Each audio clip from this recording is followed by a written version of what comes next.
Good morning students. Welcome you all to this online lecture series on VLSI design. As you know, in the previous lecture, we studied in detail various sequential statements with their syntax and examples. So in today's lecture, as you see on the slide, we are going to study another important VHDL statements, that is arrays, resolution functions, packages, libraries and concurrent statements.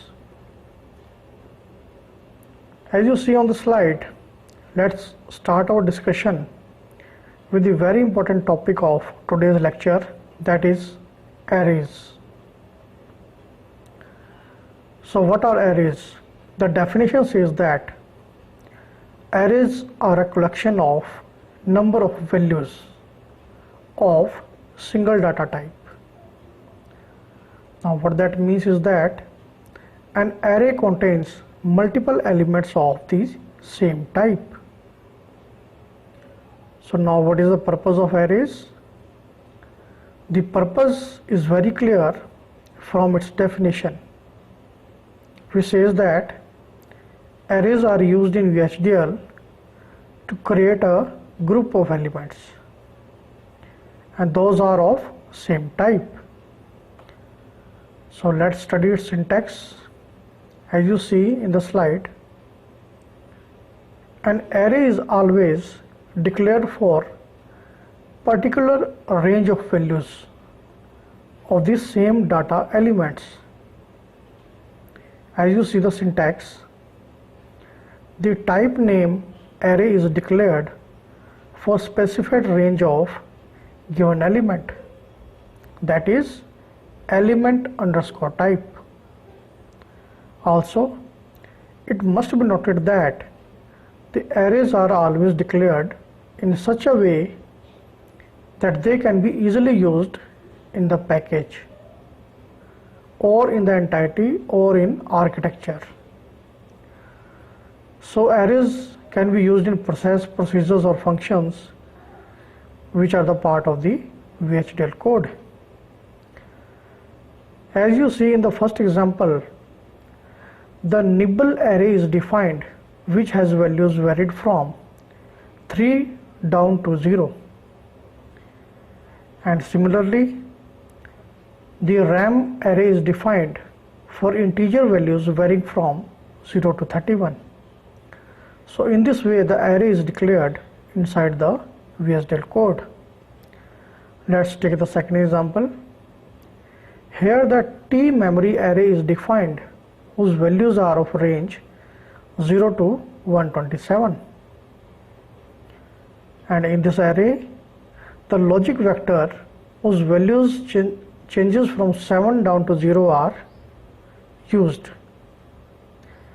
Similarly, the array T integer array is defined whose values are varying from 0 to 15, which is defined in the variable.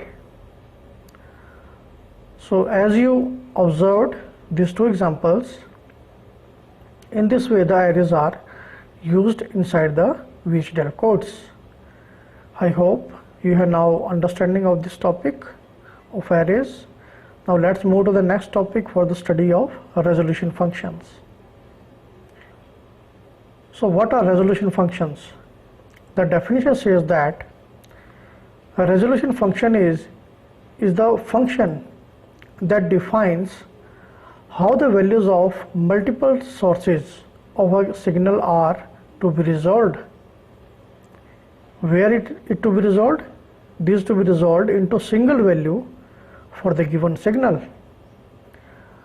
Now what that means is that the resolution function defines how values from multiple sources or multiple drivers are resolved into a single value. Now what is the purpose of resolution functions? The main purpose of these functions is that they allows multiple values to drive a single signal, and these should be at the same time. So let's study its syntax. As you see on the slide, the syntax shows that the specifications of the resolution function is same as like ordinary functions. Now there is only one requirement, that these must be pure in nature. As you see, the resolution function name is declared in such a way that it returns the value type. Let's study few examples. In the first example, as you see, the resolution function std logic is declared for various standard types. These are u, x, 0, 1, z, w, l, h and underscore. Now below that another resolution function is declared, which is standard u logic vector, which is returning the same value as defined in the standard logic. Again, the resolved function is used, which is returning the same value as defined above for the resolution function standard u logic vector. So after that the program is executed as per these defined values. I hope you have now thorough understanding of this topic of resolution functions. So let's take next topic, that is packages. So what are packages? A package in VHDL is a collection of functions, procedures and shared variables. Also we can say that it is a collection of various components such as constants, files, types and subtypes. Now what is the purpose of packages? The main purpose of package is to declare shareable components, and these shared components are basically various signals or files which can be of different types and subtypes as mentioned earlier. So let's study its syntax. As you see on the slide, the syntax shows that a package consists of package declaration, which is mandatory, such as package name here. Now this must be keep in mind that a package may or may not contain a single optional package which can be inside the package body in a VHDL program. Let's study few examples to understand this topic thoroughly. As you see in the first example, the package demo pack is declared. Now this demo pack consists of various components such as constant, sum underscore float, type, state. As you see, these components are used directly inside the programs using the execution of the VHDL code. As you see in the second example, the package body EE530 is declared initially. After that, the second component of this package, function minimum, is defined, which can have any number of variables like A and B are defined in this example. These variables are frequently used inside the program body and returns with some values at the end. As you see, the value C is returned here. So in this way the package is defined inside the VHDL codes.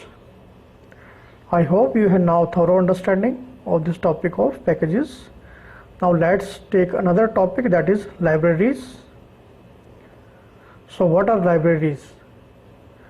The definition says that VHDL libraries are used to store commonly used packages and entities. So the purpose of this library is clear, that they are used to store common packages and elements which are frequently used in the VHDL codes. So let's study its syntax. As you see on the slide,